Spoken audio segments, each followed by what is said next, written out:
What if I told you that hundreds of years in our history may not have been as dark as you think? The term Dark Ages was first used by an Italian poet named Petrarch in the 1330s. He believed that the world after the fall of Rome had lost all knowledge, beauty, and progress, that it had fallen into darkness. But was that really true? Did the lights of civilization actually go out across Europe for 500 years? Or have we misunderstood an entire era? In this video, we'll explore the truth about the so-called Dark Ages. From lost treasures and global trade to weird medieval laws and hidden science, we're diving deep into history's biggest hidden epic. So grab your torch. We're about to bring some light into the Dark Ages. Let's begin with the fall of Rome. In 476 AD, the Western Roman Empire crumbled. Barbarians invaded, emperors fell, cities emptied, roads broke down, and the vast organized machine of Roman life disappeared. Europe splintered into smaller kingdoms ruled by warlords and tribal leaders. Many people were poor, scared, and isolated. Literacy dropped, life expectancy fell. For a while, it really did feel like the lights had gone out, but not everywhere. Some parts of the former empire adapted. Farmers formed tight communities, local leaders stepped in, old Roman roads still led to markets, and while Rome had fallen, people kept going and surviving in creative ways. The chaos opened the door for new cultures, new leaders, and yes, even new inventions. Today, archaeology tells us a different story about this so-called dark time. In Essex, England, a road construction team uncovered a tomb from the year 580 AD. Inside, a buried Anglo-Saxon prince surrounded by gold, a Syrian jug, and a silver mirror. They called him the King of Bling. In Scotland, ancient standing stones carved by the Picts showed detailed Christian crosses and even scenes from battles like the Battle of Nectansmere in 685 AD. So much for uncivilized barbarians. At Chedworth Roman Villa, a mosaic was discovered that had been added after 450 AD, after Rome had fallen. Luxury art was still being made. And then there's the Staffordshire Hoard. Over 3,500 pieces of stunning gold and silver Anglo-Saxon jewelry, buried for centuries. The craftsmanship is so fine, historians were shocked. Even in a medieval cemetery at Wendover, archaeologists found stylish beads, brooches, and even hygiene kits. Yes, with ear picks and tweezers. So much for dirty, dumb peasants. These were people with taste, tools, and connection to a wider world. Here's something the textbooks rarely tell you. Even after Rome fell, Europe wasn't cut off from the world. In fact, it was deeply connected. That Anglo-Saxon prince? His grave included goods from Syria, France, and possibly even India. How did they get there? Through vast trade networks stretching across Europe and into Asia. Garnets from Asia were found in English jewelry. Silk from China reached Italy. Spices, glassware, and steel moved across continents. Merchants kept moving. Trade fairs were held. Markets flourished in places like Constantinople and Baghdad.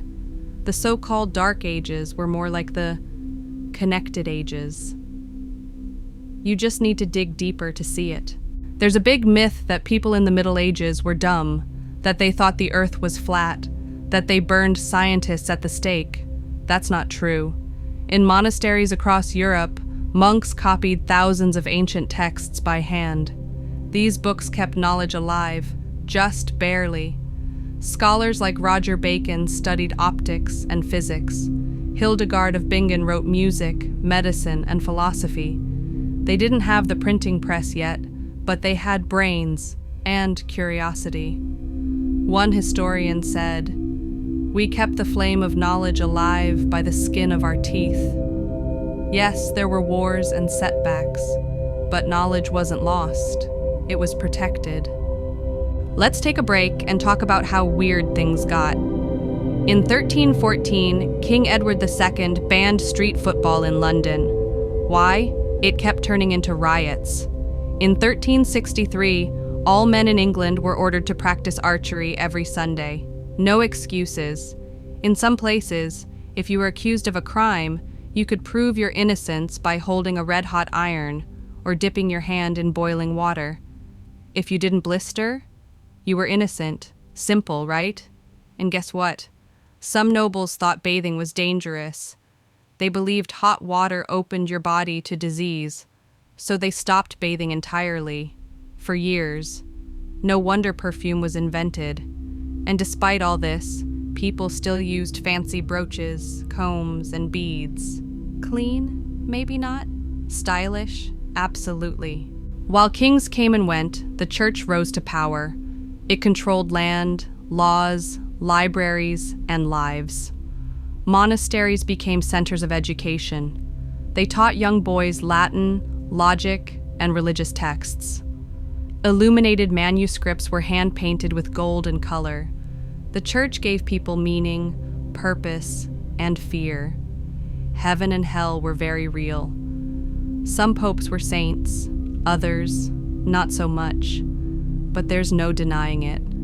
The church helped preserve history, build universities, and shape what Europe would become. While Western Europe was struggling, the Eastern world was glowing. In Constantinople, the Byzantine Empire preserved Roman law and Greek science. Their libraries were massive. In the Islamic world, the Golden Age was booming. In Baghdad's House of Wisdom, scholars translated Greek, Persian, and Indian texts into Arabic. They studied stars, invented algebra, and developed medicine way ahead of Europe. The Moors in Spain introduced us to chess, sugar, paper, and even the word algebra. So while one part of the world was finding its footing, the other was sprinting ahead. This wasn't a global dark age. It was a regional reset. Let's zoom out. In China, the Tang dynasty was creating art, poetry, and science that still amazes the world. In India, mathematicians were developing the concept of zero and astronomy. In Africa, Christian monks in Ethiopia translated Greek texts and painted illuminated manuscripts. In Southeast Asia, powerful kingdoms traded across oceans. The Dark Ages were only dark in a small part of the world.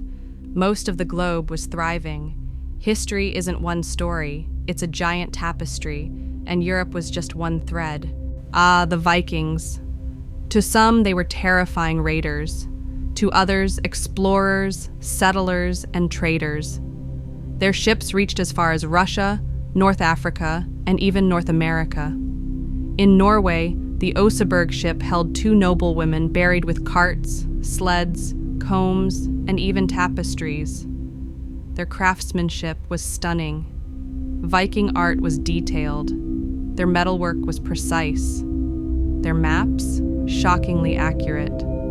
So no, the Vikings weren't just wild men with axes. They were a complex culture with global connections. In the 1300s, something truly dark did come. The Black Death. Between 1347 and 1351, the bubonic plague swept across Europe, killing nearly 1/3 of the population, about 25 million people. Plague doctors wore strange beak-like masks filled with herbs to block bad air. It didn't work, but what followed changed everything. Labor shortages, peasant uprisings, and shifts in power. It was a tragedy, but it reshaped Europe forever. So, was the Dark Ages really dark? Yes and no. There was collapse, but also creativity. War, but also wonder. Fear, but also faith. History is never black and white. It's made of people, and people always find a way to build, survive, and dream. So next time someone says the Dark Ages, you can say, well, actually. And if you enjoyed learning something new, don't forget to like, comment, and subscribe. This is just one chapter of history's untold stories. Many more are waiting in the shadows.